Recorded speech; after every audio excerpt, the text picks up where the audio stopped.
Good evening. On behalf of the Valley Stream Central High School District Guidance Department, we would like to thank you for attending tonight's NCAA night. The purpose of this program is to give you information to help you and your student athlete navigate the NCAA process. The Valley Stream Central High School District is different than most districts because for our students, the start of your high school transcript and NCAA eligibility is not signified by your entrance into high school building.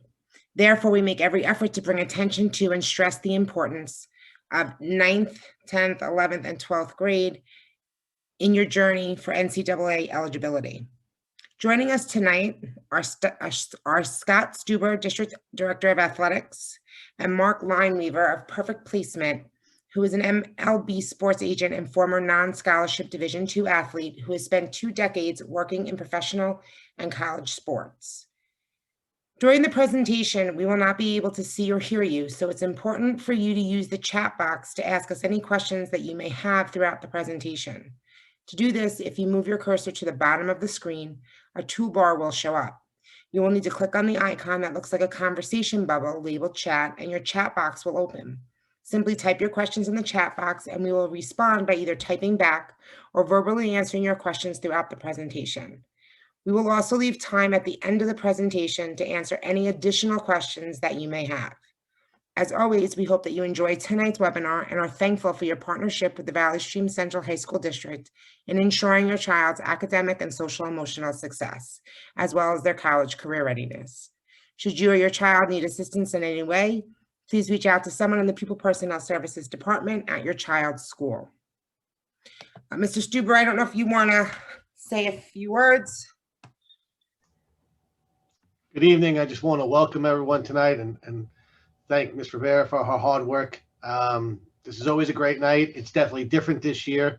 I'm going to reserve my comments. I want to let the guest presenter use the time, but I really want to welcome everyone. And my office is always here. If anyone has any questions or contacts outside of tonight, you can feel free to reach out to me at any time. I would love to be of assistance to you and your family.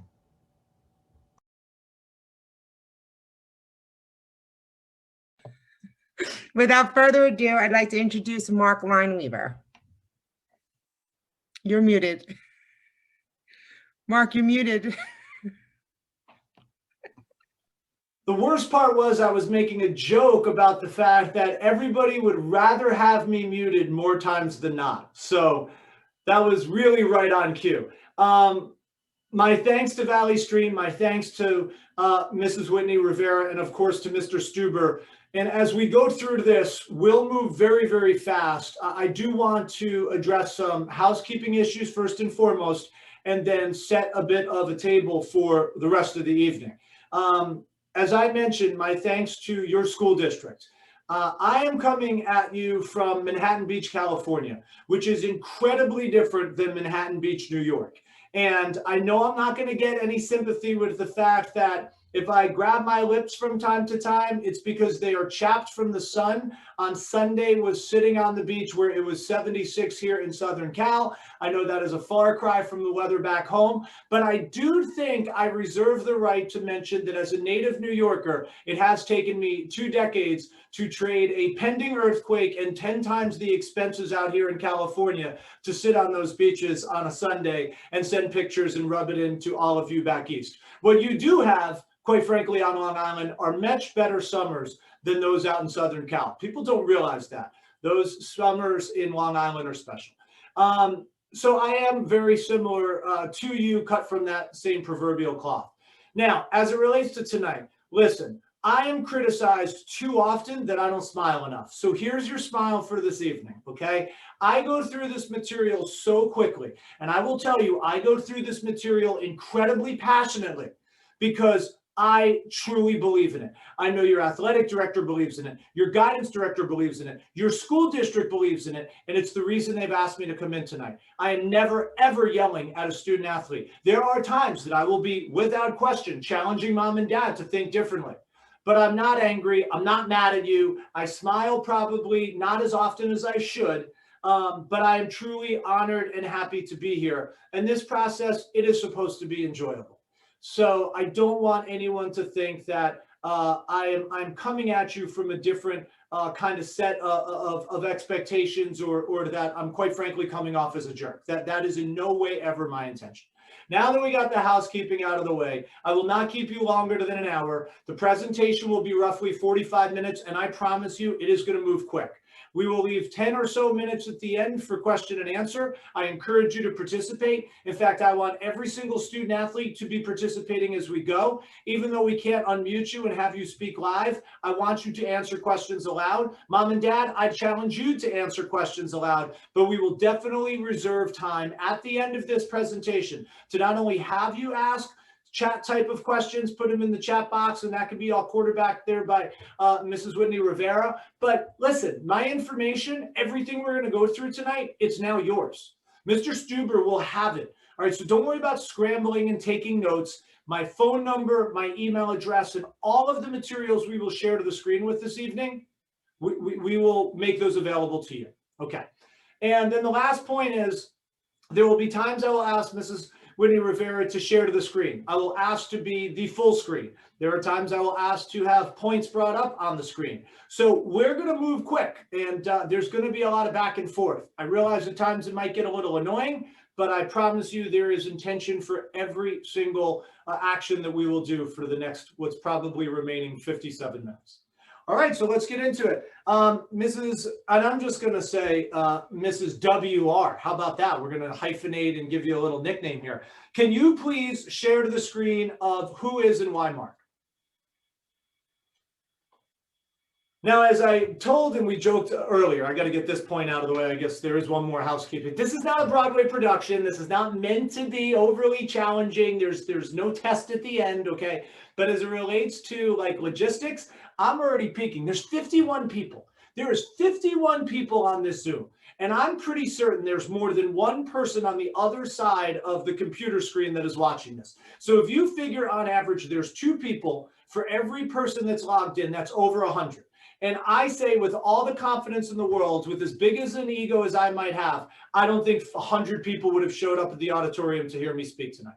But in these types of scenarios where everyone can watch from the comfort of wherever they are, this is one tremendous benefit of what has been an awful pandemic and COVID circumstance. And while I'm a big believer that we were getting into a too virtual of a world and we weren't spending enough interpersonal connection kind of time, hopefully we're able to appreciate what we had and what we should probably return to. But I will tell you that as we share this screen and the technology, this is a tremendous benefit, in my opinion, for you, even if it's just for this particular lecture. All right, so who is and why Mark? All right, let's get into this, okay? And I'm not someone that is going to be too formal. I'm going to use my hands a lot. I'm a native New Yorker. You should expect that of me. But why is my presentation tonight relevant to you? Well, let's start with the fact that I'm a Major League Baseball agent, and that I have over 20 years in sports. Now, you know, is that to show off? Is that to say, hey, I represent Yankee fans, Jordan Montgomery and Kyle Higashioka and Nick Nelson, and for your Mets fans, your new setup guy and left-hander Aaron Loup? It's not for that reason. It's to tell you that the messaging that Monty and Higgy and Nick and Aaron Loup and the other 75 players and families that I represent and my firm represents, it's because the messaging that I give to them is identical to the messaging that I'm going to give to a student athlete and a family tonight. And I think it's pretty cool that the pros, that the major leaguers get the same type of insight, the same type of suggestion, the same type of direction that student athletes at Valley Stream High School and in the school district are going to receive this evening as well. That to me is unique. That's not something you get every day. That's not something that is provided by your school district every day. So when I get to the part especially about character, that's what the pros are hearing. And I think there's some value to that. So that's number one. I told you I represent 75 players and their families. You know, the reality is that's cool. That's neat and all, right? It's fun. I'm not going to make any mistake that I don't have this neat life out here in Manhattan Beach, California, and I get to travel around and go to all these games and do all this stuff. But the reality is I'm here speaking to you. I'm carving out some time because of the importance of what we are going to discuss tonight. And I don't forget where I came from. All right. I know how important this process was for me 25 years ago. I will argue that it put me on a path to be able to represent those 75 players. I am tremendously proud of that. And the fact that I am from Westchester County, that is no different than being from Nassau, from Suffolk, from Fairfield, from Bergen, from Dutchess, from Rockland, from Putnam. It is all the same. We are all part of that tri-state area. The athletic level of competition is roughly the same. The academics is about the same. The demographics, it's roughly the same. So there's no difference of me being from Westchester and where you're from. Okay, it looks identical. And I'll be honest, not a lot's changed in 25 years. Not in my mind. Okay, the X's and O's of how this process, and we're talking about recruiting, so-called recruiting, character, and how much it matters. To me, the X's and O's of that, it hasn't changed. What has changed for a lot of families is travel ball, is these showcase elite kind of programs, these private instructors that either you're paying hundreds of dollars for on the field or thousands of dollars for off the field, telling you, if you give me this money, we'll guarantee that your son or daughter has a chance to play somewhere in college, mom or dad. That's what's changed. And for my money, in my opinion, this is a process that could be quarterbacked and quite frankly should be quarterbacked by every single family, starting with the student athlete. We'll talk about that tonight. I'm also a proud graduate of Stonehill College. I was lucky enough to play 4 years. I was the team captain. But I'll also tell you that my freshman year, we were 4-37. We were the worst statistical team in all of Division II college baseball, non-scholarship. And there were 3 head coaches in a 5-year span. I played for 2 of the 3. So as much as I am so excited and so proud to have been an on-field member and eventually a team captain, it wasn't like I was the greatest player in the world. But the reason I bring that up is many of you know, Stonehill's pretty good nowadays in all sports. Stonehill's a really competitive academic school. I don't think I would make the team. I don't think I would even get accepted into the school today as I did back in 1993. And that on-field experience, that opportunity to play, one that I am so proud of, one that literally changed my life, it set me up. It set me up, and if we could scroll down a tiny bit there, Mrs. WR, it set me up to know that the positive impact that the decision had on my life, that's not something you're going to find in a playing level of competition. Because the coaches that became mentors, the teammates that became friends, the weddings you become a part of, the friends that are there for you thick and thin, that doesn't happen talking in the outfield. That doesn't happen during practice when you're just eating at the cafeteria. That happens over the 4-year college experience, whether they are athletic-based, whether they are off the field and just in your everyday campus life. These are all of the things that are truly going to define beyond 4 years of your college experience and rather define 40 years of your life. And the biggest reason why I choose to do this, why I team up with your AD and your guidance director and your coaches and everyone in that Valley Stream community is because not only do I have a passion to help, but so do they. We are all on the same team here. There is too often this adversarial conflict from families and the people that work in guidance and the people that work in athletics and the coaches and everybody else that they're the enemy. We are all here, mom and dad, to help your son or daughter. We are all on that proverbial same team. We are all pulling from the same side of the road. And the reality is we are just trying to tell truths. And that is the underlying message of tonight. I will sprinkle in some opinion, but I am telling you right now, I'm going to deliver a lot of facts very quickly. And I'm going to treat you the same way I would treat my own client. I ask every single player when there's news to deliver, whether it's from the GM, the head coach, the manager, whatever. Do you want me to tell you what the organization, what the team, what the executives are saying about you and what the reality is? Or do you want me to tell you what you want to hear? Do you want me to stroke your ego? Do you want me to rub your back? Because as an agent, I'm part of that support system. I'm part of that good, bad, indifferent. I'm there for them. But there comes a time of an obligation, a responsibility to tell them the truth. And unlike with you tonight, I run the risk of being fired. If I don't tell them what they want to hear and they don't like it, I could get fired. I will take that risk and always tell them the truth. And that's what I'm trying to do tonight. I'm trying to give you facts for no other reason, for mom and dad, student athlete, coaches, and everybody in between, for no other reason, to expand your education in a process that there is not enough education on. And we know that there are a lot of sharks in tracksuits out there trying to guide mom and dad to how your son or daughter's future should play out. Now is a good time to tell you that every single one of these young men and women are going to be on a scholarship. It's not likely going to be on an athletic scholarship. Hopefully it could be on some sort of academic or merit scholarship, but I assure you they will all get a full scholarship.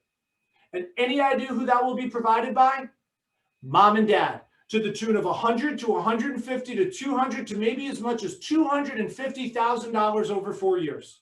So I hope as you go through this process, this defining 4 years that is going to truly set them up for the next 40, I hope we make this decision more than just some coach from outside of Buffalo that tells their son or daughter they can be the starting goalie as a sophomore. That is why I'm here. And we're going to go through this process, not only to talk about recruiting, and there's a reason we're going to talk about so-called recruiting first, and then we'll talk about character. Because this presentation, it's about character.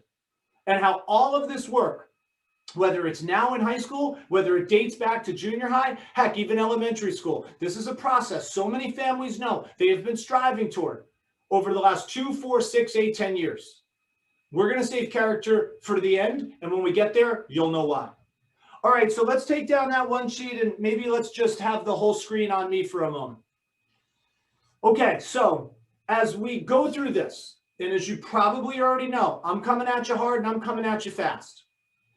There's so much educational material that will be shared that it is up to every student athlete and every mom and dad, grandma, grandpa, cousins, brothers, sisters, whomever is that dynamic in that household that is a part of this college making decision. There is a level of responsibility here, I think, on your end to take as much of this information as you can and figure out how you're going to apply it to your future. Everybody's situation is going to be different. But when I ask you, if I'm going to ask a question, it's not rhetorical. It is designed to have you answer as a family because there's not enough dialogue going on. I'll give you a great example. I can't hear the answers, but I want every single student athlete to answer the following. I'm going to give you option A or option B. Option A is you have an opportunity to make a college team, but the coach tells you in advance that you're never going to play, ever. You're there to be a practice player. You're never going to see the field, the court, the pool, whatever, as a freshman or a sophomore. We'll give you garbage time as a junior, and we'll give you a token start as a senior. That's option A. And option B is you come in and compete as a freshman. You're starting by the time you're a sophomore. You're in the lineup every day and a regular as a junior. And by the time you graduate as a senior, you're an everyday player, potentially an all-time record holder, played in multiple postseasons. Those are your two options, A and B. For every student athlete, I want you to answer aloud among your family or wherever you are. Do you take option A or do you take option B? Now, I've asked that question to thousands of students. Obviously, more time, more pre-COVID time, like when they could answer me back. Everybody, not one person in the history of that question has ever asked, I'll take A. I'll take the one where I never get to play. Well, I will tell you for the purposes of this presentation, option B is Division II and Division III. Option A was Division I. And I'm going to show you some stats that'll prove that. And so I always have to ask, who wants to play Division I more? Is it the student athlete who just told me that they want to go D2, D3, be competitive, get an opportunity? Or is it mom and dad who want to go play Division I? And again, it's your dollars and cents. Now, this is a good time to say that this is not a presentation about doom and gloom and bursting bubbles and dashing dreams. Talent plays. Talent plays in the big leagues. It plays in the NHL. It plays in the NFL. It plays in the NBA. The most talented players are going to play. The most talented players on Long Island and Westchester and everywhere else in that area, they are going to get the exposure. There isn't a Division I program out there. It doesn't matter if it's men's or women's, what the sport is. Every Division I coach knows who the Division I caliber players are. I don't care how many showcases you go to. They know who you are, COVID or not.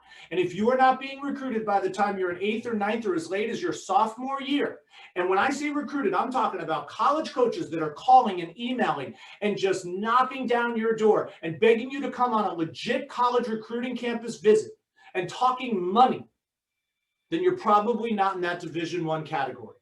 And that's okay, because so many of us, myself included, are going to be in that D2, D3 category. I'm not saying it's not too late. I'm not saying something couldn't come down the pike as a junior or a senior for you. But make no mistake about it, we have to be realistic through this process. And I get it. I'm from Yorktown, the land of lacrosse. Long Island, major lacrosse. But there is a huge difference. Even for my D1 caliber studs, those ones that are going to be in that D1 conversation, there's a huge difference between choosing Marist and Maryland. With 3,500 students in a smaller athletic conference that's just a few hours away from home, and going to the ACC with 35,000 people down in Baltimore. Huge difference, okay? And that's for the D1 stud. So I think this presentation is applicable to everyone. All right, so let's bring up the one sheet that talks about character matters, all right? And then we'll really start picking up the pace. So this character matters one sheet, I'm going to talk over it before we have it, is because we already covered the first 2 or 3 paragraphs, all right? Character matters is the name of this presentation. And recruiting or not, it is going to be the take-home messaging. We already covered who I am. We already talked about why I'm here. All right, but here's the third paragraph. All high school student athletes, in addition to athletics and academics, must, this is a 100% prerequisite. They must be aware of social media dangers and consequences. Volunteers in their community and leaders in anti-bullying. Those are job descriptions. It is not enough anymore to just be an athlete and think you're covered. Not enough to be an athlete and a good student and think you're covered. It is this character part, this third component, that if you were putting a pie chart together, I will tell you in terms of colleges, whether it's admissions, whether it's coaches, I would argue that the character component of that pie chart, that third, is probably the biggest, most important part of the process nowadays. And so athletes, I'm a big believer, athletes who do play on their varsity team, who are on their summer team, they're active players, there is a spot for you in college. But you have to pick the right college first and then worry about the athletics. We'll talk about that tonight. And also, we're going to discuss percentages, right? I just gave you an idea how hard D1 is going to be. I gave you a scenario. Which one would you rather play? The reality is 95 to 99% of the population is better suited for D2 and D3. That is fact. I'm not making any of this up. I will show you stats to prove everything I'm describing. And that if you do get cut from the team, and let me just kind of get you into the real world of what it's going to look like. You're going to be an 18-year-old freshman up against 20 and 21-year-old men and women adults who are bigger and faster and stronger and smarter than you. And you're going to show up to that campus regardless of the promises that coach made for you during the recruiting process. And there are going to be maybe 3 or 4 spots open on that team for a freshman. And you're going to have 20 or 25 or 30 people try out from literally 4, 5, 6 states in a region. And you might not play all of those positions while you're making the biggest athletic jump of your life because you've gone from playing against high school peers to literally adults who are 20 and 21 years old. And you might just be completely overmatched athletically. You might get hurt on the first or second or third day of tryouts. That coach may have done a total 180 and went from being the nicest person in the world during the visits and the recruiting process to being the biggest jerk ever. And you get cut. That is a possibility. Unfortunately, a fairly likely probability.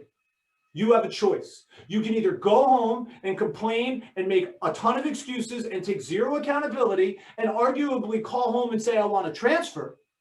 Or you could go back to that coach the next day and say, I realize I wasn't good enough to make the team, but you give me something to do and I'll do it. I want to be a part of this. And I will warn every single student athlete, that is a challenging, pride-swallowing decision to make. But mom and dad, that student, your son, your daughter, goes back, knocks on the door and says, I'll do anything, I'll volunteer, I just want to be a part of this. They will become a smarter athlete. They will also have friends by default, teammates. They will have surrogate parents by default, coaches, who really as a freshman are glorified babysitters for these freshmen. They will continue to have structure. I'm not rooting for that to happen. I'm just giving you in a doomsday scenario that it just doesn't bounce your way. Do not underestimate that your college career can continue as a non-player as a freshman. And when you go back and try out 11 months later, having been around that program and been an assistant to that coach and made friends and teammates and all of those things, and you come back a year later, bigger, faster, stronger, smarter yourself, you're going to make that team as a sophomore and you're going to play 3 of the 4 years and you're going to have a 4-year experience. All right. And that this presentation, quite honestly, it's more about being prepared, okay, for life. It's not just about college athletics. We are talking about the next 40 years. We are not necessarily talking about the next 4. Okay, so we'll take down that one sheet. All right, we'll go back to the full screen for a moment, but if we can get the Division I percentages in Q. Now, this is where I like to have the full screen to, again, remind everyone. I know I have a lot of passion. I don't smile a lot. I'm coming at you hot, but these are facts. These are facts. These are stats, and this is how I'm going to present this. The stats don't lie. Stats make the difference between who makes the team and who gets cut. Stats make the difference between who plays and who rides the bench. Stats make the difference of who's state, all conference, all league, and who's honorable mention. I think we can all agree as athletes, the stats don't lie. So if you could please bring up the Division I stats, Mrs. WR. These are the percentages of high school student athletes who earn a spot on a men's or women's Division I team. It's less than 3% for football, water polo, field hockey, lacrosse, golf, swimming, track, soccer, and cross country. It's less than 2% for baseball, softball, and tennis, and it's less than 1% for basketball, wrestling, and volleyball. Ice hockey, highest percentage at 5%. Hence my 95 to 99% are better suited for Division II. Ready for the biggest reveal? Can you scroll down just a tiny bit more? These are the percentages that reflect just making the team, not receiving a scholarship. These are the percentages when I gave you option A and said, do you want to be the player at that Division I who rides the bench, is there to be a practice player, who's there to make the starters better, who's never going to see the floor, the field, the court, the pool, whatever? Yeah, those are the Division I percentages. So I'm only saying that because the scholarship percentages are about half of these numbers. I'm only saying this because I think as a community, and don't get me wrong, I can talk about this so passionately because I told you, I was you. I looked at this process too. I went through this process. I talked to D1s, the Quinnipiacs, and the Paces of the world. At least Pace was D1 back then. I went through this process. It is a pride-swallowing, humbling experience. I get it. But of all the stats I give you, this will be the most sobering one of all night. I gave you a bunch of sports here. Didn't matter if it was men's or women's. And of all the sports, I'm going to choose baseball. Not because I work in it, because it's got the highest probability of success. There are 130,000 high school seniors playing baseball coast to coast, from Manhattan Beach, New York to Manhattan Beach, California, and everything in between. And of those 130,000 high school seniors, 9,800 of them will go on to be a freshman at a 4-year school. So from 130,000, 9,800 will go on to make a team as a freshman, a 4-year college. That is 7.5% of the population. 7.5% will go on from playing in high school to playing at a 4-year college. That is Division I, Division II, Division III, and NAIA combined. That is every college classification. Baseball has the highest percentage of success. All the other sports on this sheet have a lower chance of probability. So the better way to say it, to really make the stat jump out, is that 92.5% of the population will not go on to play in college. Division I, Division II, Division III, and NAIA. And so the next time we scoff at Division II, we're better than that. The next time we think we're just going to roll into D3 and make the team because we're going to show up and try out, you might want to think again, because it is going to be remarkably hard. Your greatest athletic accomplishment of your life will be being the worst Division III player on the worst Division III team in America. Fact. We need to wrap ourselves around this concept that D2 and D3 are going to be tough. And if you don't believe me, you don't have to go far. You have plenty of D2, D3 programs right there on Long Island. And I get COVID might make it a little tricky, but teams are getting back out there. They're back on the field. Take a ride. You don't have to go all the way to Syracuse or Baltimore, out to Pennsylvania or to Boston. Drive on Long Island. Go up toward Westchester. Take a look at those D2, D3 programs. Get eyes on them. See how big and fast and strong and smart and competitive those programs are. It's not going to be an easy process. And we are just talking about the facts. We haven't even talked about recruiting. All right, if we can take down that one sheet. All right, now we're starting to move.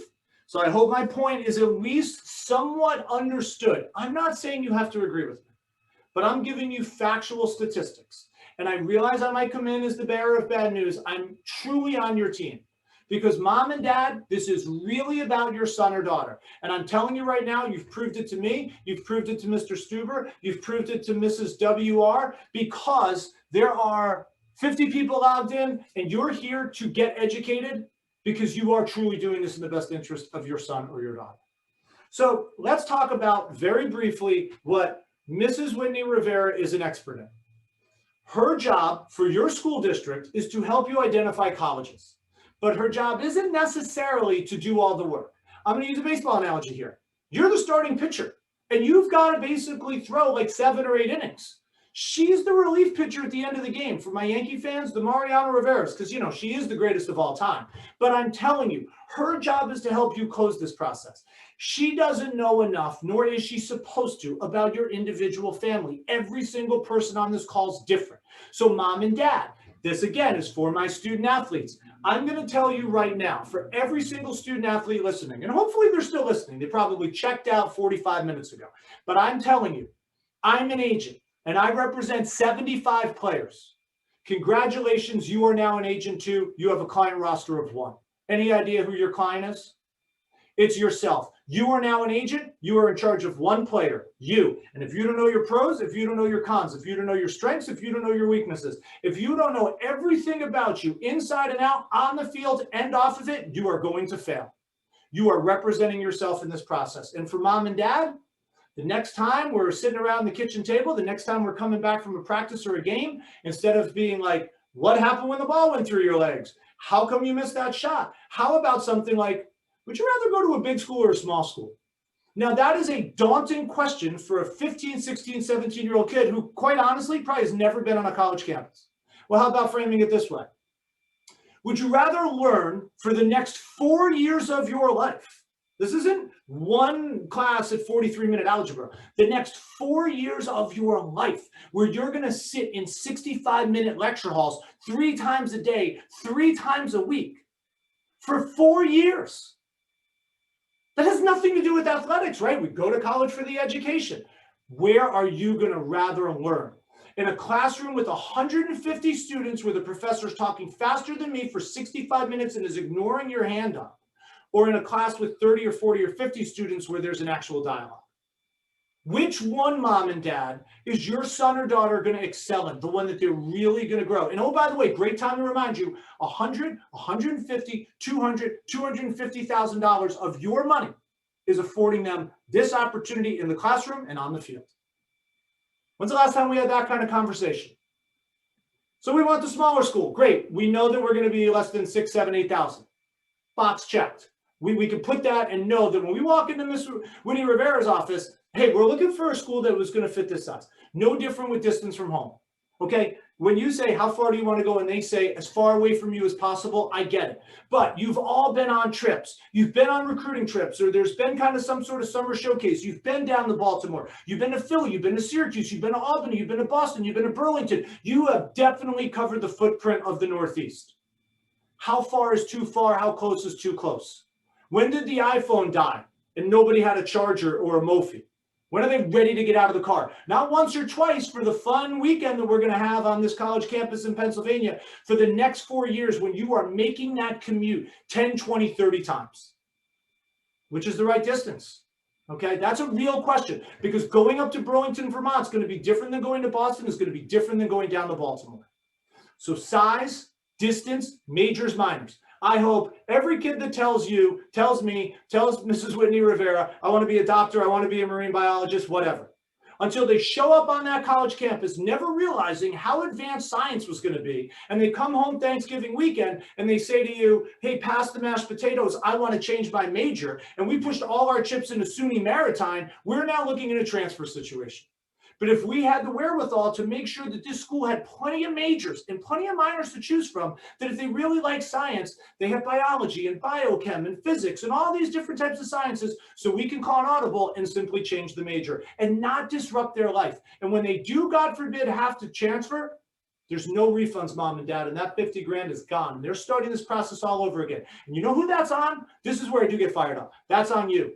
Because we had years to go through this process, but we ignored all of the time that's been on our side. Money's not the enemy here, time is, and it's going to shrink fast. Pandemic, perfect example. We need to maximize this process, and we need to be having more qualified conversations about the recruiting process. And I promise you, I'm going to have every single agent on this call recruiting themselves in the next 10 minutes. But we are creating a pre-qualified set of variables that are going to matter so much in this process. We know the size, we know the distance, we know the majors and minors. Extracurriculars, something as simple as we love to ski and snowboard. These kids love the cold. They love going down the mountain because they're going to fail tests. They're going to get brokenhearted. They're going to have the worst game of their life. Let's hope it's not on the same day, but it's going to happen. And when it does, they're going to need a release. They're either going to drive 40 minutes to that mountain, or they're going to drive 4 hours with a bunch of strangers you've never met in a car you've never seen when they are 4 hours away from home with 5,000 new friends. That's a reality. And it's up to you. Do you want to put them in the environment that they love to ski and snowboard and they're 40 minutes away, or 4 hours? The opposite. They hate the cold weather. They got to get out of New York. So you send them down 4 hours to Baltimore. The spring in Baltimore starts way sooner than it does in Burlington, Vermont. These are facts. These are things that we are not talking about in this process. We are all chasing a white whale unicorn called the Division I scholarship. And I will even show you at the end of this process that even getting a D1 scholarship is not the right option for your family. So we got to the moment that everybody's been waiting for. If you could bring up the voicemail, please, Mrs. WR. So as you can tell, okay, I have helped create, with the assistance of Mrs. Whitney Rivera, your guidance director, the person who now you have qualified yourself to not only walk into her office and say, can you send me a list of the schools that fit this profile? But you have absolutely positively qualified yourself to call a college coach. Because keep this in mind, these Division II, Division III college coaches, they are not full-time. They are part-time. They might have a full-time job on campus. They're the associate athletic director. They run the rec center, whatever. But they are not full-time. That job as the coach, head coach, associate head coach, whatever, it's part-time. They're working on a stipend. So they're not at their phone all the time. They're not at their email all the time. Some of them don't even get them on their iPhones. And so when their inbox is cluttered with these third-party companies that charged you $5,000 to do this process for you, and they're just making cold calls trying to make a commission, ramming some player into their program, that's not who they want to talk to. They want to talk to the agent. They want to hear from the agent. And for every agent out there, they're cringing right now because they've got to pick up the phone. They've got to make a phone call, not just to the head coach, but to the associate head coach and the assistant coach and the graduate assistant coach. It is their responsibility to handle this process. If we were going to negotiate some deal with the Mets or the Yankees, we're calling Sandy, we're calling Cash. And when they don't call back, we're calling them again. That's what you have to do. And it's this simple. Hi, Coach Bowen. This is Mark Landweaver. I'm a junior at Yorktown High School in Yorktown, New York, and I'm calling to introduce myself because I'm very interested in Stonehill College, and I plan to visit the campus with my family on November 17th. I'm definitely interested in the communications program and obviously playing for your baseball program as well. I'm the starting catcher on my varsity high school and summer travel team. I have a 3.1 GPA and a 1080 on my SATs. In addition to being an athlete, I'm a member of the Unified Special Olympics organization, and I volunteer in the community with that charity. I appreciate that you're very busy with your own team, but I did want to reach out to let you know of my sincere interest in Stonehill College and meeting you personally on my visit to campus. Again, this is Mark Landweaver. My cell phone number is. Thanks, Coach. I look forward to hearing from you. Sound pretty qualified to you? Does to me. And what we did is we found the size, the distance, the majors, the minors, so that we have earned the right to leave that voicemail. And you can Google search the coach's name. You could go to collegiatedirectories.com and spend $30 of the tens of thousands you're spending on this whole white whale unicorn process. And you can go to a website that will have every college's coach, name, email, phone number, mascot name, size of the stadium, whatever, all in one spot for $30 a year. And you're going to call and call again. And you're going to call the head coach, associate head coach, assistant coach, graduate assistant coach. Why? Because you don't know which coach is in charge of the process of fielding calls and starting the correspondence with potential future student athletes. That is the job of the agent. And I'm handing you the script. Okay, if we can take a look at the email one sheet. Now, we're not going to spend a lot of time on this. Why? Because it's identical. It is the exact same thing. The only difference is when you send the email, which is all in that one spot, either on their team website or on that website I suggested, You're going to put in the subject line, my message. It's going to link the coach that they have a voicemail to this email you're writing. My message, my name, my school, my year of graduation. Boom, exact same verbiage. All right, let's take that down. Let's go back to the full screen for a second, please. Okay, so we're almost to the end of the recruiting part. Now, I'm just giving you basic templates, okay? I'm just making an overall broad stroke, almost glorified Mad Libs for college recruiting. All right, that's what I've given you. What I'm suggesting now, all right, in assistance with your guidance director and your athletic director, and this is where we come together as a team, is I don't have a master's degree like Mrs. Whitney Rivera. I don't have an advanced athletic administration degree like Mr. Stuber, but I do have a PhD, and it is in common sense. And when I tell you that the common sense part to this process is going to prevail and be your biggest asset, let's go through some notes that I jotted down here. Research the coaching staff when you're about to make this call and you're about to send that email. See if there's some connectivity. I know you all know how to use social media. I know how you know how to cyber stalk stuff. How about we try to use those platforms for good and do a little homework on the program, on the staff. So when we leave that voicemail, maybe they're from Long Island. Maybe somebody that's a little bit older than you already is at that program. Shrink the world and make it personal. That's one. You're eventually going to go on a trip. You're going to leave that voicemail. You're going to send that email. They're going to get back to you. You're going to start a correspondence. Your worst case scenario is they don't get back to you. You're still going to visit that college campus on November 17th. And after the tour is over, you're going to go knock on their door, or you're going to show up at their practice or their game, and you're going to force yourself to introduce yourself. And there's going to be the conversation. Maybe not exactly how you drew it up, but that's recruiting yourself. And you're eventually going to get a little bit of FaceTime with them. And after it's over, you get home and you write an old school handwritten thank you note. Now, I'm not saying don't send an email or a text, but there is something to putting that note in the mail and that coach finding it. Because those coaches, they're in their 30s and 40s and 50s. They are my generation. And that shows class and that shows respect, and that's going to go a long way. Go to the campus with a purpose. Let's not just frolic around, and it's not just about sports. You're going to spend 100 to 250 grand on this over 4 years. You go to that campus, I'm tasting the food. You go to that campus, I'm walking into a classroom. You go to that campus and I think I want to study something, I'm asking to meet the dean of the department. That's all before you go and meet with the coach. We'll get there, but go with a purpose. Eventually, you're going to meet the coach.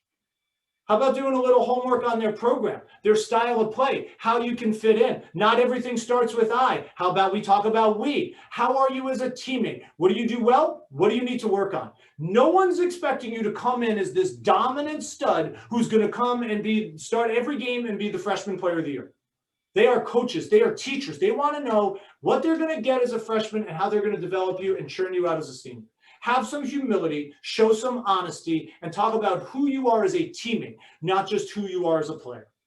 Now, every program, I don't care if it's Division I Alabama or the smallest Division III in the entire United States, they are going to be linked to some sort of cause. They are going to make that program get involved in the community. It could be children's hospitals. It could be special needs. It could be, animal drives for shelters in the town next door doing adoptions. They're going to do something.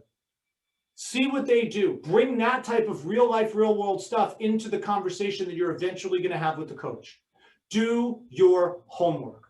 All right. And then the last thing that I would say is when you do get to that meeting, and we'll talk about questions that you should be asking, but when you do get to that meeting, eye contact, because unfortunately your meeting at first might be like this now, but eye contact, firm handshake, being able, sitting up straight, engaging in the conversation. All right, we'll talk about what they're going to ask you and what they're not going to ask you and what you should be prepared to ask. But just having that professionalism. Why? Because for all my agents, this is your first real job interview. This is going to be probably the first time where you're going to be pushed to meet with somebody that you want to go play for in a program you want to be a part of at a college you want to attend. You're going to be nervous. And guess what? You should be. But if you are not buttoned up, if you are not ready, if you are not locked in to be able to look them in the eye and be firm and ask questions and answer questions that aren't about Fortnite and how you were the defensive player of the year, you're going to be challenged. You're not going to make the team that day when you meet that coach in his or her office, but you can get cut from that team before you even leave it. That's another fact. So as we go through this process and time is the enemy, this is also a really good time to enjoy it. All right, here's my smile. It's a good time to enjoy it. It's a good time to maybe start challenging your boundaries. I'm not saying you have to go into business, but if you think you might want to study business, Boston might be a good fit. Huge business town. You think you want to go into insurance? Hartford. All right. You want to go into medicine? Baltimore. You want to go into politics? Washington.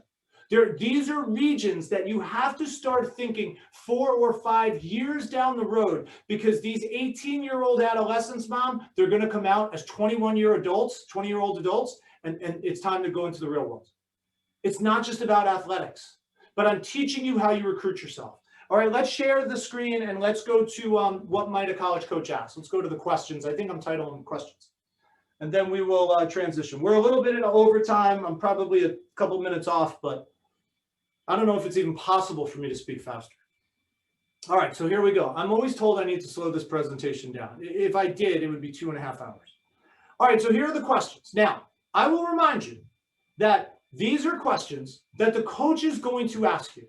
I don't care where you played. I don't care what your accolades are on the field. I'm not saying they're not going to warm it up, but here's the questions that the coaches are going to ask. And if you are not prepared for them, you are inevitably going to fail. What might you want to study in college? Seems like a pretty reasonable question to be asked by a coach. Okay, what are your interests outside of sports and academics? Because you're going to spend 3 or 4 hours on a field and 3 or 4 hours in a classroom. All right, maybe as many as 10 combined. What are you doing with the remaining 14 hours a day for the 6 or 8 months a year that you're there? These are reasonable questions. What are your interests? All right, why is playing in college important to you? What aspect of your game needs improvement? We talked about that. I will tell you, everybody can talk about what they do well. I'm the president of my own fan club. All right, very easy to talk about what you do well, all the good things you do. What about what you need to work on? All right, describe yourself, what type of person you are. Going to school in Boston, in Baltimore, in Burlington, out in Pennsylvania, Scranton, upstate New York, Syracuse, those regions, they are going to all look very, very different. The students who attend the colleges in those regions are all going to be a little bit different. How do you fit in? What type of person are you? These are reasonable questions that a college coach is going to ask you, and you need to be prepared to answer them. And then finally, what would you do, okay? How would you make our team better when you're not on the field? Are you the person that's going to be sitting at the end of the bench, screwing around on your phone, head in the stands, waving to your friends, or are you locked in trying to make our team better, help us win games? These sound like pretty tough questions. They're very, very PhD and common sense type of questions, but nobody, in my opinion, is preparing for this. No one is practicing this question Q&A dialogue, driving from point A to point B with mom and dad and the kids. We are so absent and behind the times in what is about to hit us in the face. Everything everybody's been striving for years, no one is actually prepared for when the lights go on. And then let's go down. These are more for mom and dad, okay? What should we be asking the college coach? Don't get me wrong, we're excited to be there. We're super giddy. We're a little nervous. Don't get me wrong. But mom and dad, okay, do you have organized study halls? Is there an academic advisor to monitor the progress? This isn't Division I Alabama football. This is Division III Oneonta. This is Division III Oswego. This is Division II Stonehill. You think there's going to be an academic monitor to, check on their progress or, putting together organized study halls? Very unlikely. This is on the student. And by the way, we'll get to the part where this is a full-time job, where this is going to be a 40 or 50 or 60-hour-a-week commitment to play at a non-scholarship Division II, 6 days a week for 6 or 7 months a year. Might not be as fun anymore. Do you allow students to pursue work study? I realize not everyone's going to have the funds to just go invest all of their money out of their savings account and go into college. They're going to need a job. And what if that work study conflicts with practice, conflicts with games? Real life, real world type of question.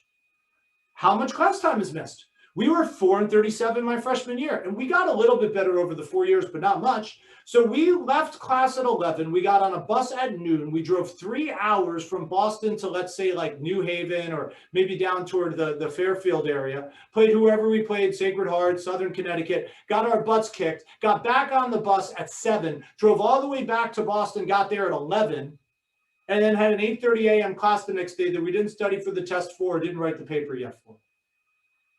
Non-scholarship Division II on a 4-37 team that's going to play 40 games in 50 days. Reality. So how much class time is missed? Because that might play into your ability to learn when you jump from 43-minute algebra to 65-minute, whatever the class is, 3 times a day, 3 days a week. And you'll be doing something else on those other 2 days. It's not like you get the days off. Describe campus life. What does that look like? Do people live on campus? Do they live off campus? What is that like? And then finally, internship programs. I'm going to use softball as an example. You're a softball player, and you also want to be an elementary school teacher. And they tell you your junior year to graduate, they're going to set you up on a student teaching opportunity. And that student teaching opportunity is going to be from 8 in the morning until 5 in the afternoon at the elementary school, 20 minutes away, spring semester your junior year. Guess what you're not doing that spring semester or junior year? You're not playing softball, because this is a prerequisite to graduate, and this is the job that you're going to have for the next 40 years. Real life, real world circumstances, real life, real world questions that, quite frankly, maybe I'm wrong. Maybe I'm misreading this group. I'm not trying to broad stroke it too much, but I would say a large majority of us are not prepared for any of the material we've covered. Okay, let's transition. Let's go full screen. We are now shifting gears. Now let's do a time check. By my watch, we started at about, well, I'm going off of 4:55. So it's 7:55 out there. So we're probably about 5 minutes off, because the character part, as much as it's far more important, the character part's a much shorter part of the presentation. Now, the reason why I've asked for the full screen and to have your undivided attention is this. We just spent 35, 40 minutes talking about recruiting, talking about that next step, talking about mom and dad, these passions that these young men and women have had, your sons, your daughters, the commitments you've made, the sacrifices you've made, the money you've spent. We've done all of that to this point, right? To where we are literally right now, pandemic or not. Okay, we're all making sacrifices. We'll talk a little bit about how everybody's in this together, and that it's no different in New York than it is in California, and frankly, probably every state in between. But the truth is, if we screw up the next section, if we have no character, if there is no core to our fiber of our being, everything we've talked about for the first 40 minutes, not going to matter. It's all going to go out the window. And I'm not going to tell you, I'm going to prove it to you why I'm right. Okay, can we bring up the one sheet that says core of character? So the very first part that every student athlete and every parent need to be aware of is the social media awareness. We're going to talk about social media dangers. We're going to talk about consequences. We're going to talk about what not to say and what not to do. Now, when I say this is the same messaging the major league players and their families get, it is identical. Volunteering in your community. All right. Some of you might know 2 New York Yankees players, Jordan Montgomery, your pitcher, and Kyle Higashioka, your catcher, just did initiatives right there in Section 8 with special needs and less fortunate student athletes. Okay, on Zoom, Q&As. They volunteer in the community. They didn't get paid for that. They did that because they had a passion. They know it's a responsibility of theirs as athletes. I don't care if you're in high school or in the pros, to give back. Volunteering in your community. Not only do I give you a couple of examples here, special needs, inner city, animal rescue, I literally give you a roadmap as to how to find those organizations. Google these keywords, and you will find endless numbers of links. We'll talk about that. And then finally, anti-bullying. Need to lead on and off the field, not be followers. As an athlete, it is absolutely part of your responsibility. It is a role of yours. It comes with the job description. And then, quite frankly, for those of you who are being bullied, and unfortunately, it's too many of you, sadly, too often by your own teammate, we'll talk about how you overcome that. We'll get to that. So those are the 3 points about core character. Okay, we can go back to the full screen, and let's address them one by one. We'll start with social media. This is a phone. It can text, it can call, it can email, it's got tons of apps on it. It's also a weapon. For mom and dad, you have handed your son or daughter, 13, 14, 15, 16, 17, whatever. You've handed them a weapon. Why? Because the next time their favorite rap song comes on, I don't care if they like Post Malone, Nipsey Hussle, Kendrick Lamar, and they decide to post out a tweet or send a Snapchat or take a picture that inspires them and tag it with a little message on Instagram. The next time they choose to do all of that, and they quote that rap lyric and they use the N-word, but they're just quoting Kendrick Lamar, yeah, they're not quoting Kendrick Lamar. The world's not going to see it that way. They decided to post out the N-word, and they are now a racist. And they will never, ever be viewed other than being a racist. And I don't care if you try to delete it. I don't care if you scrub it. It's never going away. We have someone in our office whose only responsibility is to scrub the social media of every single player that we represent every day to look out for possible issues. Those are the pros, and we have somebody dedicated, knowing that there are hundreds of thousands of millions of dollars on the line for that person. You don't have that. You don't have hundreds of thousands of millions of dollars on the line. You also don't have a dedicated person to ensure that that doesn't happen. You have literally no one to do that, and your entire life ahead of you on the line. One rap lyric, the N-word, you are a racist. It never goes away. I don't care if you delete it.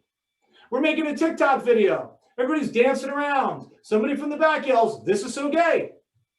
You're not describing the happy-go-lucky time everyone's having. You know exactly how you said it, how it was meant, and now you're a homophobe. It's a homophobic slur. So if it wasn't bad enough with the rap lyric and you being a racist, now you're a homophobe. And mom and dad, the next time you're shopping down the old Stop and Shop and you see the people talking about you in the corner, yeah, they are talking about the parent of the homophobic racist.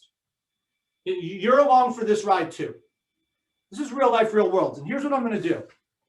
I'm going to pull up a sheet that is going to prove to you that in my two hypothetical examples, this will actually prove to you that it's very real.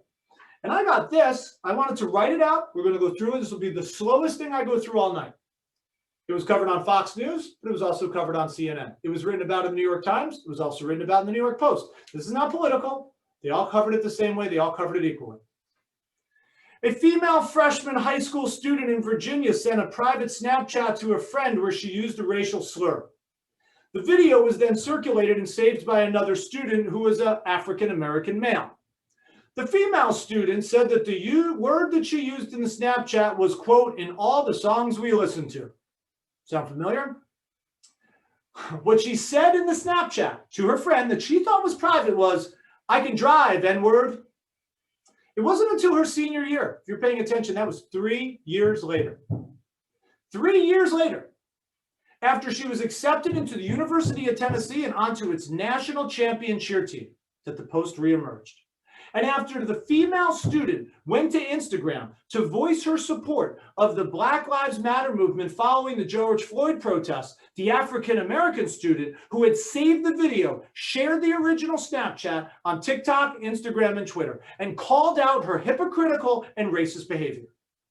It led to thousands upon thousands of students nationwide, calling out the female student for her use of the N-word, and it resulted in public pressure on the university, as first her spot on the team was revoked, and then the college gave her an ultimatum, which was either withdraw or we're going to rescind our offer of admission. She voluntarily withdrew. She's now 19 years old. She is living at home with mom and dad. Her mother said that the entire experience, quote, vaporized, unquote, the 12 years of work that her daughter had put in to get to that point, and, quote, unfortunately is going to follow her daughter for the rest of her life. If you think that anything I have said to this point in those hypotheticals isn't real, if you don't think it can happen to you based on how you behave and the things that you do every day with these weapons, I promise you this, you are begging to be the next female freshman student from Virginia. Fact. The last one I'll give you on the social media. Too often I hear it. Boys will be boys, girls will be girls. That's just the cool kids. Those are the jocks. Those are just the mean girls. You know, it's just been a part of this, how it's always been. Oh, you mean so when that kid is in the locker room and is giggling and takes a little picture of a half-naked boy in his underwear, takes a picture of a half-naked girl putting on her jersey over her sports bra, boys being boys, girls being girls, decide to just text it out to 2 or 3 or 4 friends? No big deal, no harm there. That's until, and it's eventually going to happen, that's until that story gets out. And that student who's been victimized tells their mom and dad, and their mom and dad calls athletics, and athletics calls guidance, and guidance calls the principal, and the principal calls the superintendent. Any guess where the next phone call's going? To the police. And mom and dad, when that police call shows up at your house to take your son or daughter to the police station, and that parent of that victimized kid decides to press charges for taking a picture of an underage half-naked child, that's child pornography. And when they really push it and they get convicted, that's now becoming a registered sex offender. All for a fun, innocent photo that we thought, hey, boys will be boys, girls will be girls. You don't think that this presentation's about life? Good luck getting through life as a registered sex offender. Good luck trying to get a job. Good luck trying to move into a neighborhood. Oh, and then that college you applied to, that team you were going to play for, there isn't a college coach in this country that's going to put their reputation, their team's reputation, their institution's reputation on the line for that type of behavior. Now, you're not only not playing in college, you're not going to college. You have lined yourself up to be the female freshman from Virginia. If you think I'm making any of this up, when we're done, Google, keyword search, anything that I just described, you will find athletic programs coast to coast in this country that have been absolutely canceled and decimated based on behaviors like this. You have worked too hard. You have done too much to put yourself in a position. You are too close. Do not let a lack of social media awareness, its consequences, its dangers, jeopardize not the next 4 years of your life, the next 40. So I think that covers social media. Let's talk about volunteering. Great opportunities in Valley Stream. Whether it's Unified Special Olympics Pioneer, okay, you have great resources right there in campus. Mr. Stuber, Mrs. Whitney Rivera, they will work with you on this one. Okay, special needs, it's in your community. There's one common theme about every special needs student athlete. They did not choose to be special needs.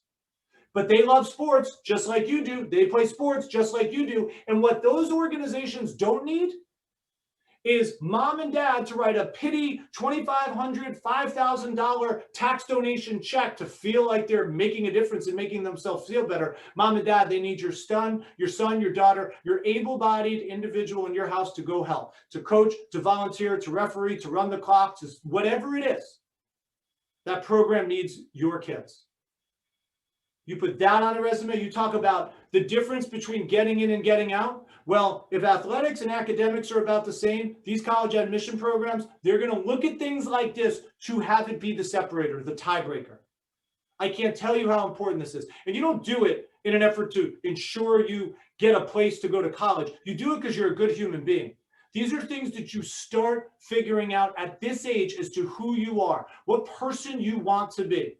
So whether it's volunteering with special needs, whether it's getting involved in the inner city, those programs don't have the resources that others do. Getting involved in those programs, that's fine. You like animals because you have dogs and cats and hamsters, then fine. Go find the ASPCA and get involved with that. I don't really care what you choose to do. That, again, it's going to be personal, but you have to be involved. You have to put down the Fortnite and the FIFA and the TikTok and go contribute to society. That is more about being a human being than it is about a college application or trying to play at the next level. But believe me, it all ties in. And before we go to the last point, I want to just bring up kind of like a closing remark, piggybacking the volunteering in the community. Now, mom and dad, I understand that you have made remarkable sacrifices, okay? And you can take your son and you can take your daughter to all of these travel events, and you could take them to all of these private instructors and run them around. I mean, you have been an Uber driver long before Uber was even around. And I understand that. But you also can determine if they're going to spend their time volunteering in those programs. You can determine where do they carve out that pie chart. So you have a tremendous say and contribution in rounding out your son or daughter's character and being involved right there in your community. Because when you push back on me, or you push back on your teachers and guidance directors and athletic directors and say, you know, I would, but I don't want my son or daughter to feel uncomfortable in the inner city or in the special needs community. I'm not saying that that's not possibly the case, but what do you think? Dropping your son or daughter off at a college with 6,000 strangers 4 hours away from Valley Stream is going to be? Think that's going to be comfortable? They better get comfortable real fast with being uncomfortable.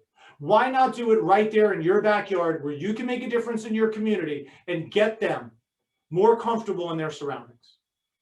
Every single thing we've talked about to this point is a benefit to the process. And what I will also tell you, because I've probably been yelling at you for almost an hour, is that I realize that you have made such a commitment to your son or daughter. I realize the vacations you've sacrificed, the amount of money you've spent, how you've helped raise money for the program. You have done so much. God knows how much equipment you've bought, every out-of-pocket expense that you have committed, truly in the best interest of your son or your daughter. You know it. I know it. Your athletic director knows it. Your guidance director knows it. Your coaches know it. You know who I don't think knows it? Your son or your daughter. So for every student athlete, for every single agent on this call, say thank you right now to your mom and to your dad, to your grandma, to your grandpa, to your brother, to your sister, to your team that are making these sacrifices on your benefit for your best interest, but especially to mom and to dad. So look, we're going to close this out talking about bullying. And I promise, look, I'll answer questions for 2 hours. I know we are in like triple overtime, and I intentionally mislead everyone to say it's 45 minutes because if you want to hang up, hang up. But I think we're still doing pretty well. I think we've only lost one or two. Right on cue, somebody just locked off. But I'm being honest, okay? I'm doing it because I care, and the reason Valley Stream has put this together is because they care. But don't dismiss the money that's out there. I know everybody wants to get an athletic scholarship. I honestly am rooting for you to get an athletic scholarship. But in our perfect world of like, if we think a smaller school is right, if we think 2 hours, 3 hours from home is right, if we want to study the sciences and we want to be in the colder weather in the mountains where we can go skiing because that's part of our release, and we find that perfect college, and there's going to be many of them that fit that profile. And you're going to visit and you're going to talk to the coach and you're going to be able to envision yourself. And maybe you go out and you get better in academics and you invest in a tutor and you take $1,000 of the $10,000 you're spending and you put it in the tutor to take the kid from a 2.8 to a 3.2, to take the kid from a 1080 to a 1320. And you do all that and you get a $10,000 academic scholarship. Or do they see all of these things you're doing in the community and it gets you a $15,000 merit scholarship? And you get yourself $10 or $15 or $20 or $25,000 in money. It doesn't come in the athletic form with the sweatshirt that you can boast to everybody when you go out to the pizza joint on Friday night, but it's still money. Nobody wants to walk around with the 100 singles that you got from the toll booths. They want the fancy $100 Benjamin Franklin, but they have the same value. Don't underestimate the money that's out there. That is a great, great line of questioning for the Mrs. Whitney Riveras of the world. They will help you through this process. There are plenty of websites that will show you where you can go get money. And even things locally, the Rotary Club, the Booster Club, whatever. It might be $1,000. It might be $500. That's a semester's worth of books. Don't turn down the free money. And if we found that perfect school with all those descriptions and all of a sudden your senior year you stud out and Central Connecticut State University calls and offers you a quarter scholarship, I'm not saying you didn't deserve the D1 kind of swag and the scholarship, but they're going to give you $7,800 to go to a school 64 miles away that specializes in education that has 26,000 students. How in that any sense of what we've talked about tonight, does that match up to anything we're looking for? And oh, by the way, you're being paid to be there. That's a different world. All things to think about. All right, home stretch, last point. Let's share the screen. Oh, we are in like quadruple overtime. I'm sure I'm getting yelled at by everyone. I see some texting on the side here. All right, so here's what we got. I need the pictures to brought up on the screen, please. All right. Now, I will preface this by saying that I've gone long, I've talked too much, I know everyone's probably over it, but if I'm going to make one point tonight, this is the point. This is head and shoulders the most important thing I am going to say all evening. I want every single student athlete to look at these photos. I want every single kid to describe this young man for me. I'm not saying you'd say it. Maybe the senior captain who's the cool kid and kind of a jerk says it. Maybe it's the mean girl. Maybe it's the person 3 lockers down in the hallway. I want this kid described. And I want you to say it out loud in front of your family. And I don't need to hear you, but I know it's fat, dork, loser, geek, 4 eyes, unathletic. That is all that what is being said of this kid. And I realize that kid is hearing that down your hallways in the high school and your hallways in the middle school, all the way down to elementary school. Doesn't matter if it's a boy, doesn't matter if it's a girl. It is not teasing. It is not name calling. It's bullying. And the fact of the matter is that kid hears those kinds of things every single day of their life. There's no break. Doesn't matter of the gender, doesn't matter any of it. And it's not just in school for a few hours. It's on these phones. It's on these weapons. It's on Snapchat and TikTok and Instagram and all the social media platforms, because the cyberbullying is worse than it's ever been. And we are seeing TV shows made on this epidemic, and we are watching the most extreme of gut-wrenching decisions be made by these young men and women being bullied. And you don't have to watch that show. You can read the newspaper or the nightly news to know what the result is. It is a major problem. You're an athlete. You're a leader. You're a leader on the field. It's your job to be a leader off it. You knock down the opponent, you reach out, you help them up. How is that any different than walking down the hallway with this kid, sitting in the cafeteria and asking them how their day's going, seeing them out at the pizza place on a Friday night and saying, hey, how are you navigating through the pandemic? Because the reality is this bullying problem is just that. And you are looked up to in that community. You are a leader in that community. I'll argue you are a celebrity in that community. And it starts with you making a difference by making sure that that name calling, that bullying does not happen. And I'm going to tell you a little something about karma. If you want to be a 17 and 18-year-old freshman on a campus with 20 and 21-year-old men and women, as a freshman, you are going to get teased, you are going to get hazed, you are going to get bullied. On a campus with 6,000 strangers, 4 hours from home, and you are going to wonder why it's happened. You should think back to how you had a chance to make a difference in your community in Valley Stream to ensure that bullying didn't happen. It's karma, and it's real. We have to take the bullying circumstances, the epidemic, so seriously. And for every single student athlete, you need to be a part of the solution. Now, if you could take down the one sheet, and then I'll conclude everything here. I really do appreciate everyone's patience and everyone hanging in there as long as they have. I told you that I would address those who were bullied. I could speak very personally on this one. I want every single young man and young woman out there, and you know who you are, who are the victims of bullying. I want you to understand that every one of you has a gift inside. I want every one of you to know that you have something special that you do, and it is your job to figure out what it is. It's all unique. But when you figure it out, it is your job to grab hold of it, to harness it, to grow it. It is going to become your Teflon. It is going to be something that's not just going to get you through high school or college, but through life. And because you are an athlete, I know you have a couple of other unique characteristics. I know you have courage. I know you have confidence. You prove that on the field every single day. When you're up against an opponent with courage and confidence, that opponent is in for a fight. No different than with the bully. You need to figure out what you do well, what that special part inside you is. You need to have that courage. You need to have that confidence. It will be your Teflon. And I promise you, there isn't a bully on the planet that can get through it. And when I tell you that I can say all those things, is that you looked at those pictures. That fat, dork, loser, unathletic geek has been talking to you for the last hour. I know about the courage and the confidence. I know the difference between your real friends and your surface social Instagram friends. It is so important for you to take control of yourself, because it is not about how you start. It is about how you finish. And only you can determine who you want to be. Not what the bully says you are, not what the bully says you will become. You can be whoever you want to be, whatever you want to be. Use that courage, use that confidence, find that gift, make it your Teflon.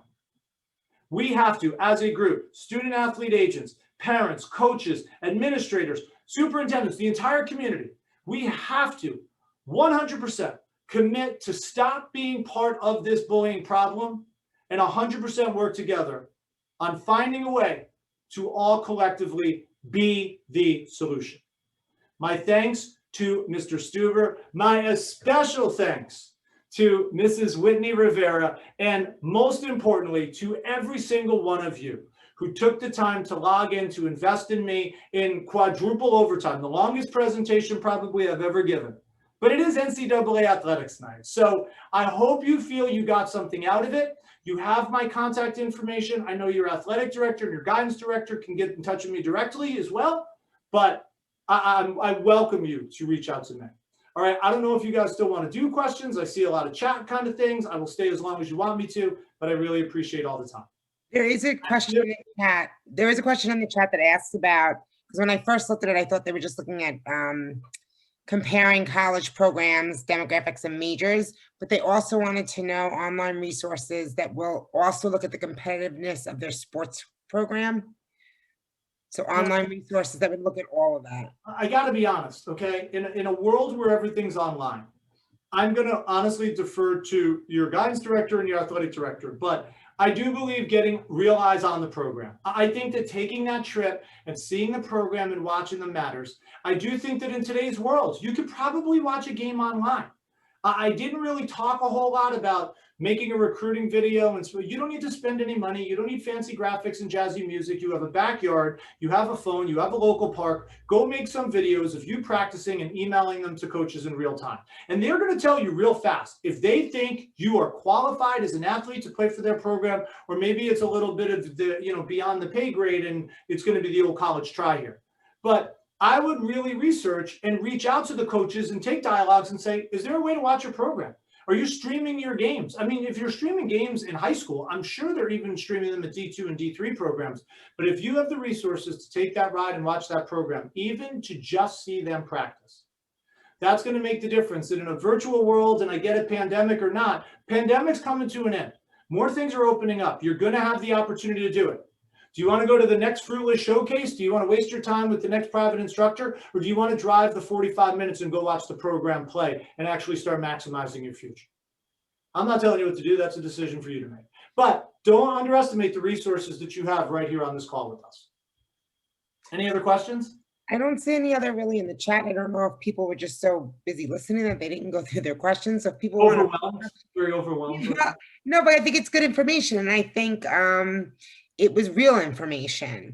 Okay, so how the 8th, 9th, 10th grade students are already selected for D1 students. How are they? I see the question as well. Well, like I said, I mean, the players are usually a cut above, right? So that 8th, 9th, 10th grade player, that's when D1 starts to recruit. They don't recruit in their junior or senior year. They are literally 4 or 5 years out. And if you are not in that conversation, all the showcases in the world don't necessarily change your level of athleticism. Those D1 programs are coming to you. I'm not talking about the letter you get to go up to UConn and pay $100 or $500 to go to a camp for a day. I'm talking about legitimately recruited. You would know. And you know who else would know? Your coach. You know who would especially know? Your athletic director. They would know if you're on the radar. They would. And I'm not trying to burst bubbles and say it's impossible.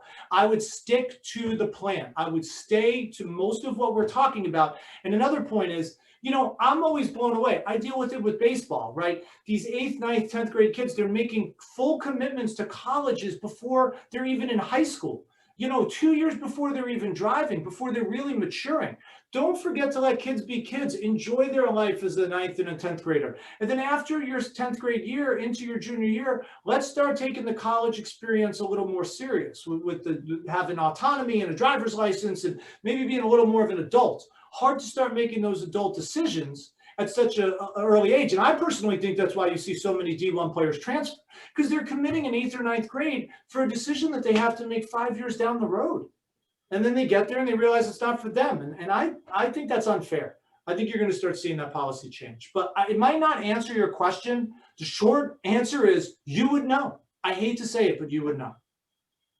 And then there was a question about if we have D2, D3 percentages for scholarships.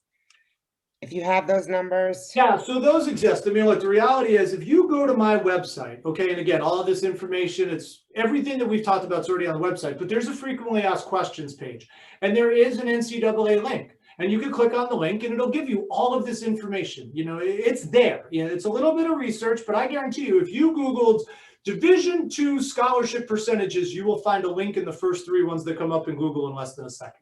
And you have to remember those come with a little grain of salt because your Stonehills and your Bentleys of Massachusetts as a D2 are also lumped into your University of Tampa's and Florida Southerns, which are like Division II powerhouses. And if you're looking at baseball as an example, because I can speak so specifically to it, those players down there would literally be the best Division I players at any school in the Northeast, Boston College and St. John's included. So the numbers are a little skewed. It's not as simple. And those D2 programs that do offer scholarship, they recruit as well. They do. They do for basketball. They do in some cases for baseball, even football. It is this much below the Division I playing field. But 90 some odd % of the Division II population is going to be non-scholarship.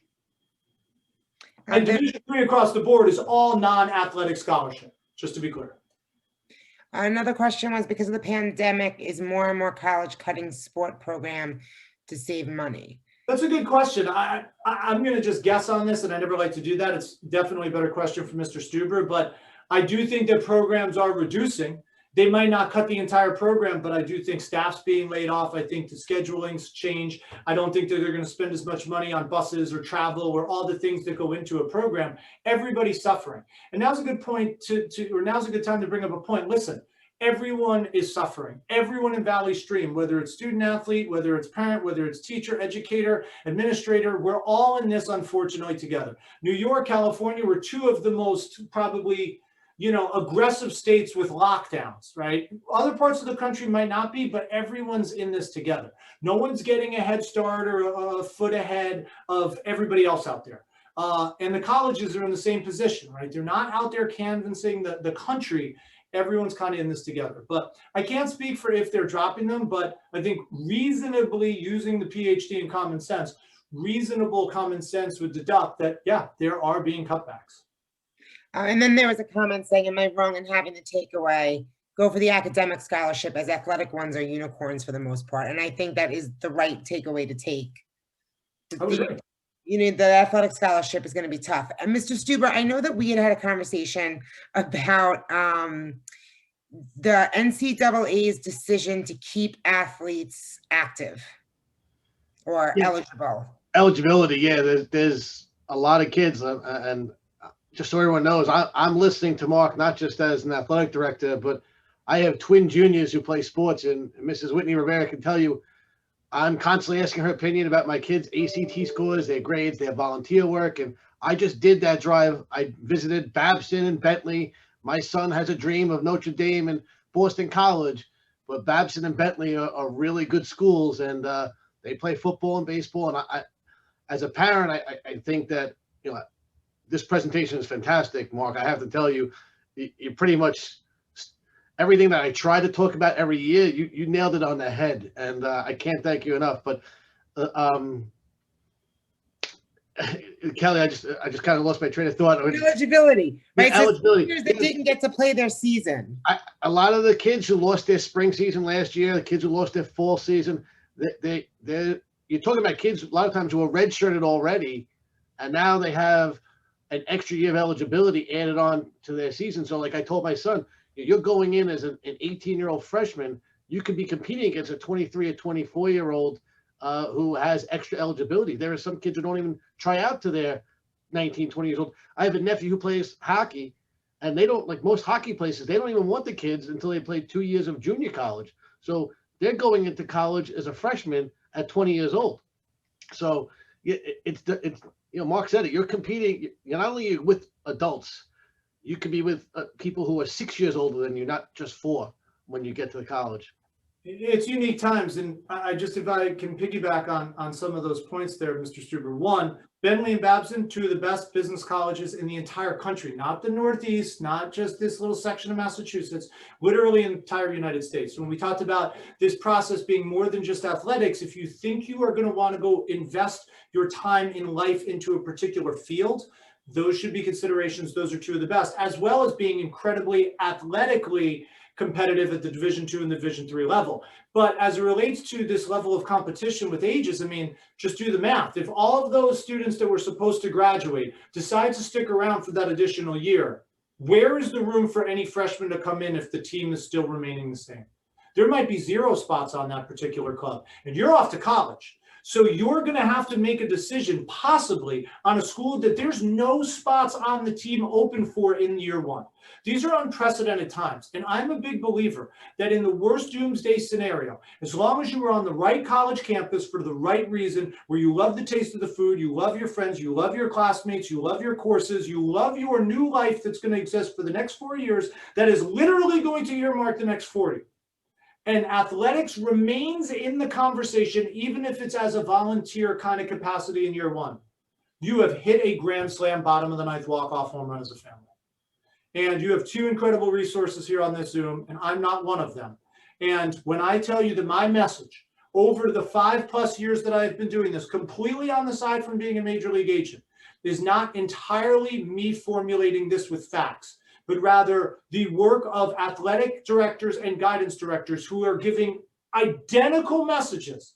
And if you want to say, oh, I'm a sports agent and I did get to be around all these Yankees and Mets players, and quite frankly, have been in college and amateur athletics in that 20+ years. But my message is almost word for word on par with your athletic director and your guidance director.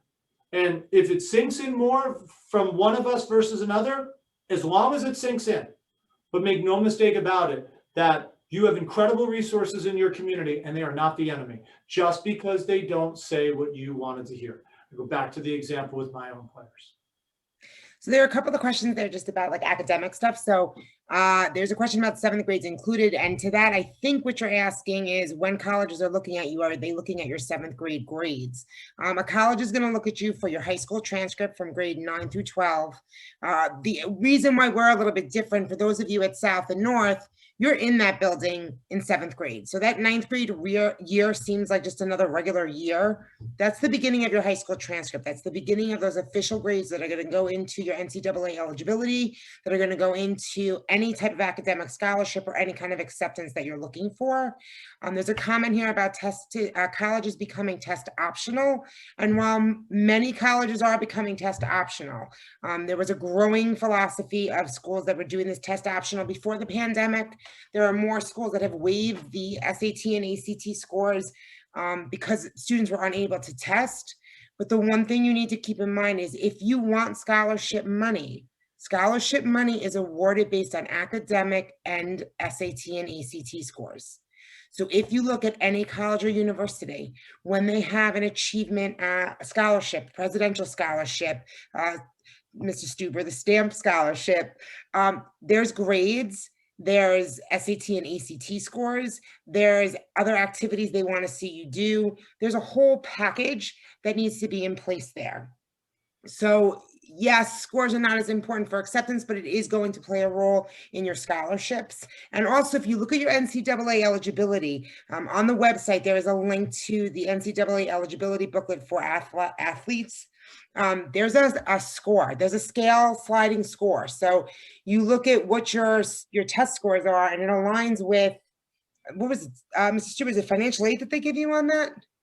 Or was it just eligibility to be able to? The sliding scale with their standardized test scores and their grades, they fall into a category whether some schools can accept or not. That was a lot of the, in the past years, Mark, we've had D2 and D3 coaches from Long Island present, and they all seem to have a similar sliding scale. And when they're trying to get kids into their school, that is really a key for them, is whether they're going to accept it. And then if they can get them, grants or academic money, which is really where most of the money comes from. There's not as many full scholarships out there as people here. Yeah, there's again, I always seem to have 2 points based on anything you said, Mr. Stuber. The first is, you want to talk about scholarships? I represent players who played at Vanderbilt, the #1 baseball program in the entire nation, wins the national championship seemingly every year. You go earn 1/3 of a scholarship at the Division I level, that's outstanding.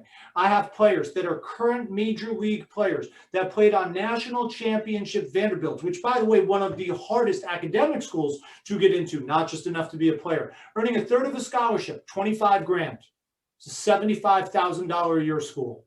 Parents had to come up with $50,000 for that player to play on a national champion. There are not full scholarships the way you think on the athletic landscape. So the fact that you have academic money, we talked about that, merit money, we talked about that, it all kind of It all has to be working together. We open this presentation that we're all on the same team and everybody's got a role and a responsibility. But part of this role and responsibility is looking into these other options to offset the cost. $101 bills, a $100 bill with Benjamin Franklin, same value. So we got to keep that in mind. The other point, actually, you lost your train of thought, and I got to be honest, it's because I got distracted because I was taking a peek at some of these comments, and there's one that really stuck out to me. So let's see, about the D2 and the D3 and the coaches. I remember what the other point was. I didn't talk about this. A lot of people think like, oh, well, maybe Mr. Stuber will just call the coach for me and, you know, I'll kind of get a little wink opportunity or whatever the case may be. Every single team, I don't care what level it is. It could be Little League, it could be the big leagues and everything else. You're going to have 3 star players on that team. You're going to build your team around 3 individuals. There might be a roster of 10. There might be a roster of 20. How did the other 7 kids or 17 kids make the team? They're all about the same in level of athletic kind of ability. So you got your 3 stars, and maybe you're part of the 3 stars, and those are the players that the coaches are going to call in to the admissions department and the financial aid to get them in.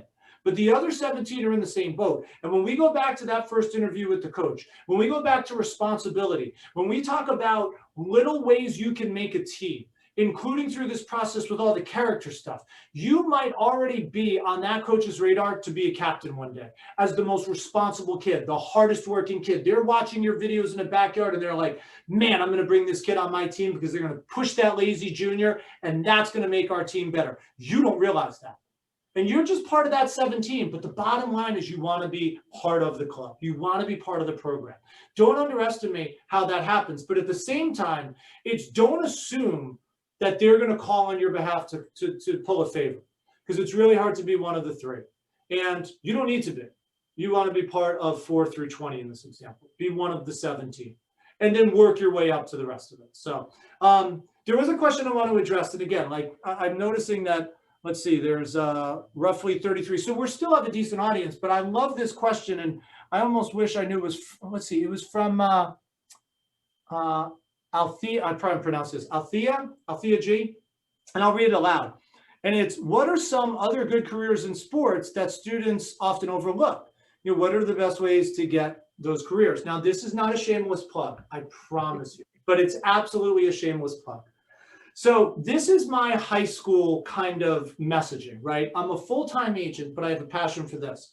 I have another passion at the college level, and that is to help guide students get a career in sports. Who wants to work in sports? And I've spoken at USC, Boston College, Duke, Texas A&M, LSU, all over the country, to the point where I just launched a master's class because everyone has extra time and everyone thinks they're a podcast host and a master's class professor, myself included, in this downtime. But it is literally to explain how you do that process. Now, it's generally reserved for the college player.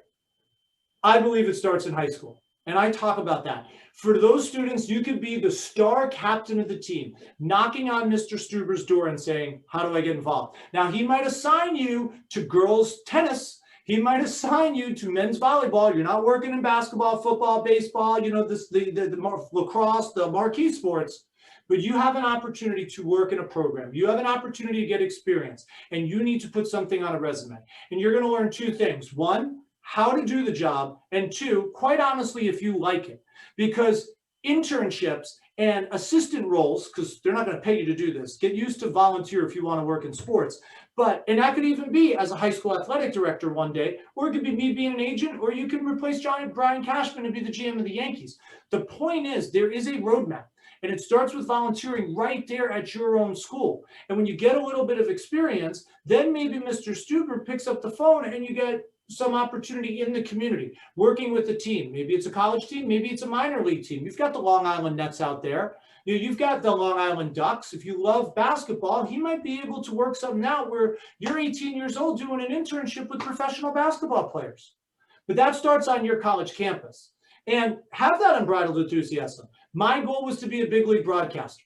I spent 9 years in the minor leagues, 6 with the Mets and the Yankees, and got the opportunity to be on national television on MLB Network. But that's where it ended. That was my kind of broadcast ambition. That was almost a decade. But I've spent 12 years working as an agent. I've got to stay in the world of sports. What I set out to do didn't turn out to be what I became, but those experiences started my sophomore year in high school writing for the school newspaper. So I'm not saying your journey has to be mine, but don't underestimate the resources you have there. Even if you are the star player, you have enough time to start charting out that career path for yourself.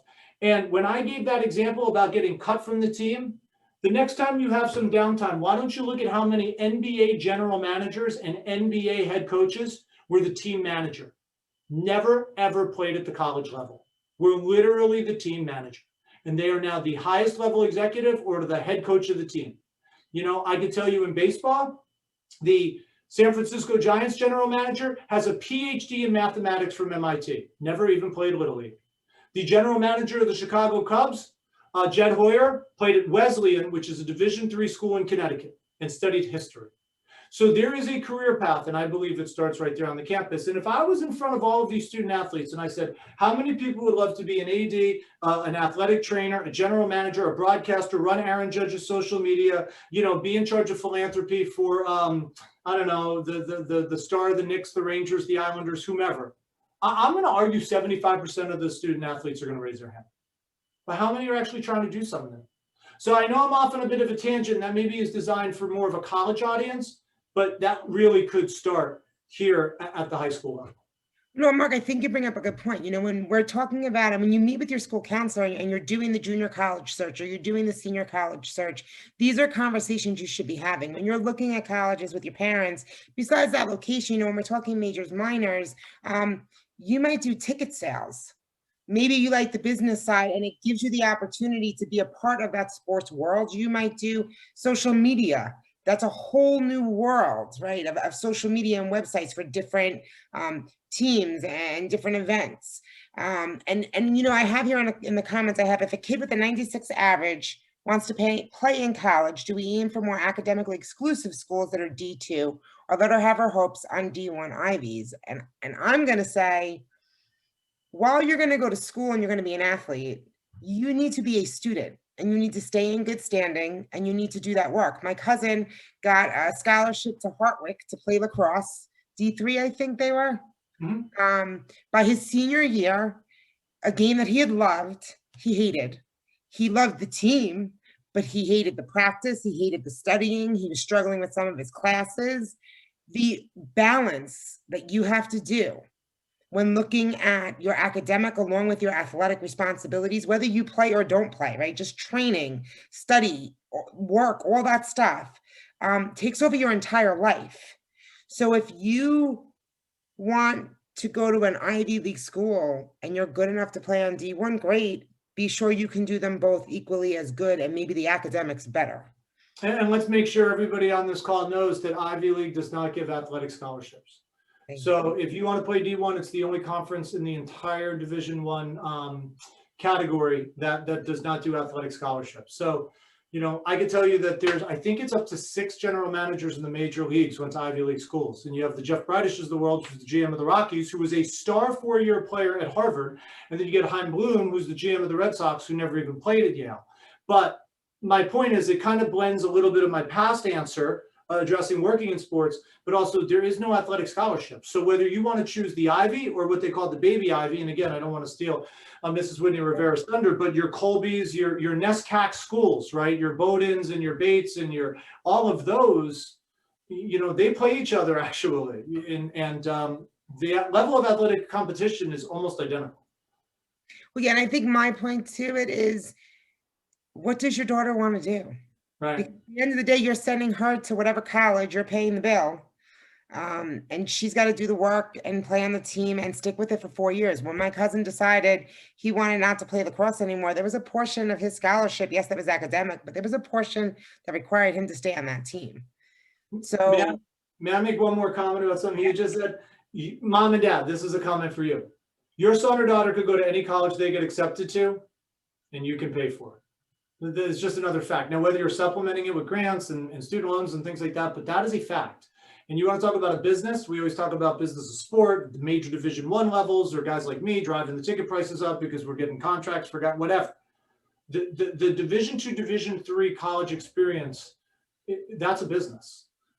Make no mistake about that. So that is an excellent point that Mrs. Whitney Rivera just made. There's also just a couple others. There's a question about the videos. Is it a good idea to send videos to the coaches? If so, when? I don't want to feel like I'm showing off. Yeah, it's funny. I got one. I usually address that part. I somehow missed it in my notes tonight. But yeah, okay, there is a time. You should be showing a video. Every coach is all going to ask you about a video. So remember when we were calling and emailing and trying to start a correspondence because inevitably you're recruiting yourself because you're the agent and it's a buyer's market. So they're going to call you back because they want your money and they're going to see if you're legit.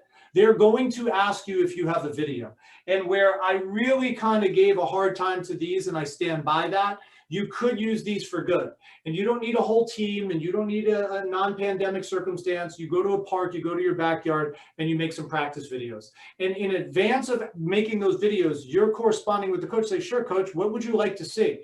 Coach A, Coach B, Coach C might have you 3 different answers. You could do all 3 drills and satisfy that buying request because remember, you're an agent. You need to know your clients. So communicate with that coach, ask what they want to see, and give them exactly what they want. That is recruiting yourself. That is shrinking this world and doing it on your own and maximizing the correspondence to develop a relationship so that you can earn that spot on that team. So I don't think you need a video that you have to go spend $1,000 on with the jazzy music and graphics and everything else of the highlight reel that you think is going to be submitted to SportsCenter. It could be as simple as doing some videos in your backyard or at the local park. And the last question on here, and then I'm gonna let you go. We gotta go. My son is in 11th grade. He is not yet enrolled in NCAA, but he emailed and sent letters to coaches at 25 schools. Is it too late for him to be recruiting for D1 or D2? No, I mean, first off, it's a good point because, in order to do any of this, you do have to go to the NCAA website. You got to fill it out. And I think the Division II, it's one time, but it's like up to $100, right? So you got to pay that. In Division III, there's no fee, but you need to register. And, you're going to do everything we discussed. You're going to find the school you want to go to. You're going to start hammering those schools because the school is the right fit for you. You're going to send the voicemail and the email. We're basically going to do everything we did. And like I said, if you are good enough, if you are talented enough, you'll eventually get back out onto the field. If the D1 has you on their radar, they will find you. They will find you. I'm not saying give up. I'm not saying take the flyer. If you really want to go to Boston College, if you're somebody that has this dream of going to the big house and watching football on Saturdays at Michigan, and you want to take a swing at trying out for the team, there's nothing wrong with reaching out. You're going to have to try out. But I think your probability of making the club is a long shot. But if you want that college experience at the Michigans, the Syracuses, the fill in the blank, then that's part of your journey. It just might mean that your athletic as a varsity player part of your life's over. By the way, all of these programs, all of these colleges, they have club teams that a lot of people kind of like put their nose up to.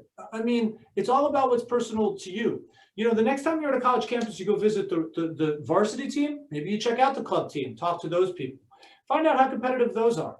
Because we'll end the presentation on this. You're going to get up at 5 in the morning to be at a practice at 5:30 in the morning in the dead of winter in the middle of February. And you're going to practice 6 days a week for 2.5 hours. Then you're going to catch a class at 8:30, 10:30, and 1.